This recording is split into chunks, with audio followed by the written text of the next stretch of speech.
आमच्या पोरा बाळ म्हटले हे पाया पड महाराजांच्या करतात काही मुलं. मी बघितलं पोरं ऐकतच नाहीत. त्याला सांगायला पाहिजे बाळा पाया पडण्याने खूप सारे प्रयोजन आहेत. हस्तपादासन होतो त्यात ना. अरे मेंदूला रक्त जाते चांगलं. हे शारीरिक फायदे आहेत. मानसशास्त्रीय प्रयोजन पण आहेत ना. केल्याने मनातला गर्व नष्ट होणार आहे, अहंकार नष्ट होणार आहे.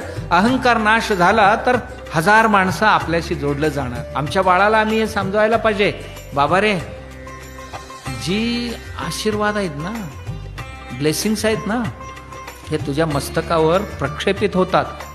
मोठी माणसं तुला हे आशीर्वाद देतात. आपल्या शरीरातली ऊर्जा तुला शक्तिपात करतात. ते तुला बळ मिळते, त्यातनं ताकद मिळते. याच्यासाठी नमस्कार कर. पायाला डोकं टेकला तर त्यांच्या पायातली ऊर्जा तुझ्या मस्तकात येईल. घे चांगलं आहे ते ग्रहण कर. असं आम्ही आमच्या बाळाला समजवलं तर का नाही म्हणणार तो.